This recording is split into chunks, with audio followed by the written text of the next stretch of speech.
안녕하세요. 저는 아이들의 가능성을 열어주는 임상심리사 이선생입니다. 오늘은 우리 중고등학생 아이들이 진로 앞에서 헤매는 이유에 대해서 분석해보고 해결책을 한번 제시해보려고 합니다. 저는 이 방법으로 여러 학생들의 진로를 설계하고 부모님과 아이들이 동시에 만족할 수 있는 결과를 많이 냈습니다. 오늘 제가 드리는 말씀을 잘 기억하셨다가 적용하시면 분명히 좋은 결과가 있을 테니까 너무 걱정하지 마시고 말씀드리는 대로 잘 따라오시면 될 것 같습니다. 자, 일단 우리 아이들이 진로 앞에서 헤매는 원인이 뭔지 아는 것이 중요합니다. 그 원인을 알아야 해결책을 찾을 거 아닙니까? 예를 들면 병의 원인을 알기 위해서 병원에 가지 않고 혼자서 인터넷을 뒤지는 것도 시간 낭비죠. 강한 믿음으로 두통의 소화제를 먹는 것보다 별 믿음 없이 처방받은 두통약을 먹는 것이 치료 효과가 훨씬 높습니다. 그래서 원인을 찾고 마지막에 제가 해결책까지 알려드릴 테니까 끝까지 시청해 주시면 감사하겠습니다. 자, 그럼 지금부터 아이들이 진로에서 헤매는 원인부터 알려드리겠습니다. 원인은 크게 세 가지가 있어요. 첫째, 자기에게 있는 적성으로 어떻게 먹고 살아야 할지 불안하다.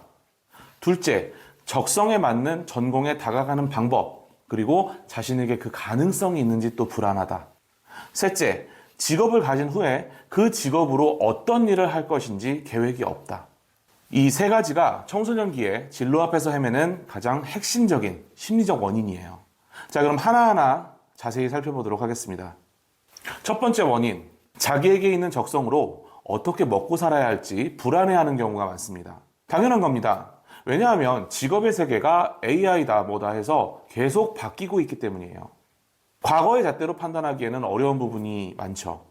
그래서 특히 예체능계는 진로에서 무조건 배제하는 경우가 많습니다. 하지만 이것도 부모님 세대의 기준입니다. 예를 들면 미대에 간다고 했을 때 예전에는 순수미술, 디자인 정도 생각했었잖아요. 그런데 미대 출신들이 생각보다 다른 분야에서 일하는 경우가 많습니다. 예를 들면 인간공학 전공자들이 많이 진출하던 UI, UX 디자인 쪽에도 미대 출신들이 많이 진출해 있어요. 제 친구가 인간공학 대학원까지 나와서 거기서 팀장을 하는 친구가 있는데 그 친구의 팀원들이 다 미대 출신들이래요. 미대 간다고 다 유학을이고 순수미술하는 게 아니에요. 또 요즘 대학들은 복수 전공이 활성화되어 있어서 예체능계 전공에 공대 또는 상경계열 전공을 함께 공부해서 여러 분야로 진출할 수 있습니다. 그러니까 고민만 잘하면 분명히 이런 진로 불안을 해결할 수 있는 방법은 있습니다. 자, 두 번째 원인, 적성에 맞는 전공에 다가가는 방법과 자신에게 그럴 가능성이 있는지 불안하다는 점입니다. 일단 그 전공에 다가가는 방법은 최대한 정보를 긁어 모아서 제공해야 합니다. 요즘 정보의 창구는 많습니다. 그걸 활용하셔야죠. 최대한 정보를 많이 모으고 자주 업데이트 하셔야 됩니다. 그리고 가능성이 있느냐 하는 것은 결국 성적이에요. 결정적으로 초딩 때는 성적이 안 나옵니다. 그러다 보니까 명확한 자기의 위치를 몰라요. 그러다가 중학교 1학년 말, 2학년 초 정도의 성적이 나오면 그때부터 멘탈이 털리는 거죠. 부모님도 털리고 아이들도 털립니다. 특히 부모님들 멘탈이 아주 탈탈 털려요. 초딩 저학년 때는 의치안약수 이런 얘기 하시다가 중딩 때는 중경외시, 고딩 때는 인서울이라도 아무데나 가라. 뭐 이런 식으로 기준이 점점 낮아집니다. 객관적인 시험 성적으로 공식적인 자신의 위치를 확인하기 때문에 좌절하고 공부 의욕을 잃는 경우가 많죠. 하지만 중요한 건 사실 바로 이때가 위기, 즉 위협과 기회가 공존하는 시기입니다. 이때 어떻게 하느냐가 정말 중요해요. 지금 성적이 낮다고 실망하지 말고 자기 적성을 찾아야 합니다. 그럼 성적이 따라 올라가는 경우가 많아요. 그래서 중학교 1학년, 2학년이 진짜 골든타임이라고 할 수 있습니다. 그러니까 좌절하지 마세요. 자, 그리고 세 번째 원인, 어떤 직업을 가진 후 그 직업으로 어떤 일을 할 것인지에 대한 계획이 없다라는 점입니다. 아이들에게 물어보면요, 어떤 명사형의 직업 이름은 잘 알고 있어요. 그런데 그 직업이 어떤 일을 하는 것인지, 그 직업을 통해 어떤 활동을 할 것인지가 너무 불분명합니다. 당연하죠. 아이들은 직업 세계를 모르니까요. 그래서 정확한 정보를 주고 방향을 정해주는 것이 굉장히 중요합니다. 예를 들면 아이들에게 너 뭘 하고 싶니? 라고 물어보면 거의 전문직을 얘기해요. 의치안약수, 건판변, 노무, 변리, 회계, 세무사 이런 것들이요. 근데 문제는 그럼 넌 그 직업을 가지고 어떻게 뭘 할 건데? 어떤 의미 있는 삶을 살 거냐? 라고 물어보면 대답하는 애들이 거의 없어요. 저도 상담하면서 대답하는 애들을 한 두세 명밖에 못 봤습니다. 그래서 명사로서의 직업 말고 동사로서의 직업 모델이 중요하다는 겁니다. 단순히 돈 많이 벌어서요 라고 말하는 애들은 그 근처에 가지도 못해요. 동기부여가 안 돼서. 그런데 제가 이렇게 말씀드리면 꼭 이런 말씀 하시는 분들이 있어요. 그거 뭐 진로 적성 중요하냐? 꿈이 밥 먹여주는 것도 아니고 돈 많이 벌고 그러다 보면 그게 적성이 될 수도 있다.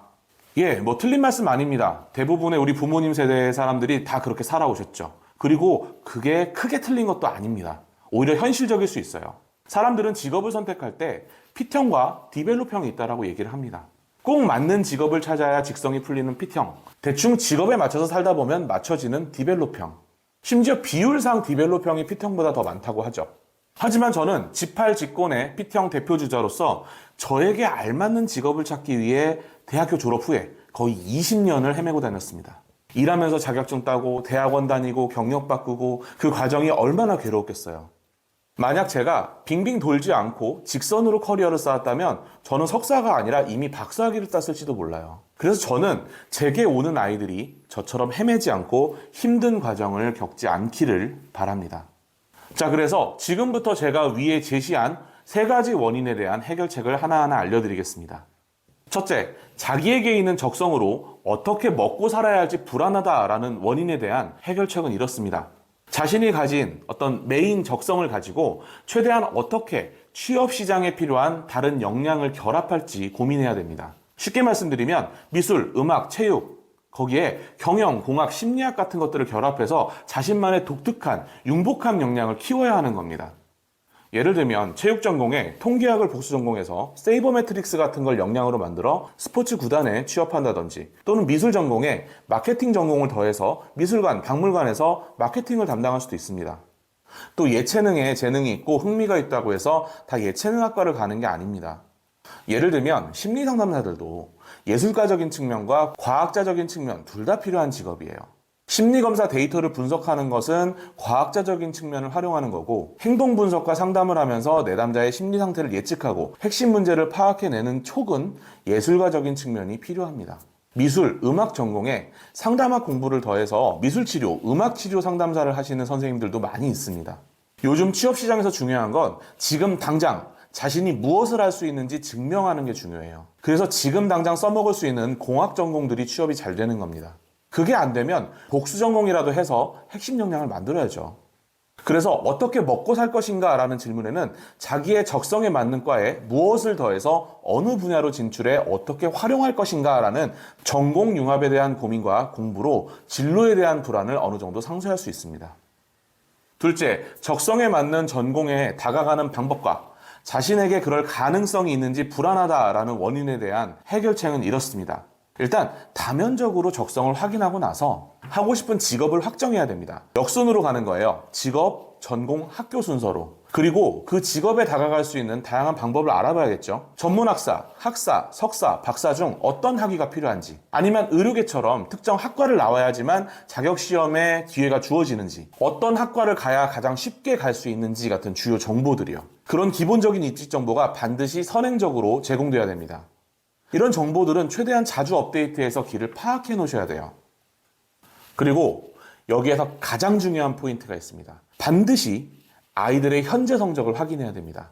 희망하는 직업은 있는데 성적이 반대하는 경우도 많겠죠. 의치한약수가 적성이고 진학하고 싶은데 성적은 중하위권일 수 있잖아요. 그럼 그 의학학 계열에서 가능한 곳을 찾거나 그 직업에 들어가기 위한 우회로를 찾아줘야죠. 예를 들면 같은 보건 계열이면서 영역이 다른 의료기사 쪽이라든지, 정말 노력해서 간호학과를 간다든지, 아니면 의치한약수에 갈 정도로 미친 듯이 공부하든지, 뭔가 아이들이 실행할 수 있는 현실적인 방법을 알려줘야 합니다.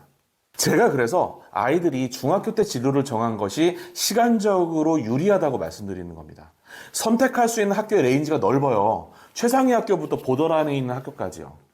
고등학교 때 진로를 정하면 그 학교의 수준이 어느 정도 정해지지만, 중학교 때 진로를 정하면 자기가 어떻게 공부하느냐에 따라서 학교의 레벨이 완전히 달라집니다. 자, 마지막 3번째, 직업을 가진 후 그 직업으로 어떤 일을 할 것인지 모른다라는 원인에 대한 해결책은 이렇습니다. 그 전공을 선택하고 어떤 일을 하면서 살지에 대한 구체적인 계획이 없기 때문에 헤매는 거라고 말씀드렸잖아요. 그래서 그 직업에 대한 정보를 줘야 됩니다. 하지만 아이들 혼자서는 못해요. 따라서 부모님들이나 멘토들이 적극적으로 그 직업 세계에 대한 실제적 정보를 제공하는 노력을 하는 것이 중요합니다. 그리고 일단 의사, 판사, 세무사 같은 직업의 명사형 이름이 중요한 게 아니에요. 그 직업이 어떤 일을 하고 어떤 교육을 받아야 되고 직업 활동을 통해 어떤 역할을 하면서 보람을 느낄 수 있는지 그런 동사형의 활동을 찾는 노력을 부모님이 함께 해주셔야 됩니다. 이렇게 범위를 좁혀주면 아이들이 훨씬 덜 헤맬 수 있습니다. 선택지가 확 줄어드니까요. 사실 아이들에게 가장 안 좋은 말이 너는 어떤 가능성이든 열려있어 라는 말입니다. 그럼 더 혼란스러워요. 선택지가 많으니까. 그래서 범위를 한두 가지로 줄여주는 게 아이들의 혼란을 막는 길입니다. 자, 오늘 알려드린 이 3가지 해결책을 잘 부모님이 실천하신다면 아이들이 진로 앞에서 헤매는 것을 많이 줄일 수 있을 겁니다. 오늘 영상이 도움이 되셨다면 또 다른 도움이 필요한 분들에게 이 영상을 공유해 주시면 감사하겠습니다. 궁금한 점은 언제든 댓글로 남겨주세요. 진로를 부탁해 이 선생은 앞으로도 여러분 자녀의 밝은 미래를 응원하겠습니다. 감사합니다.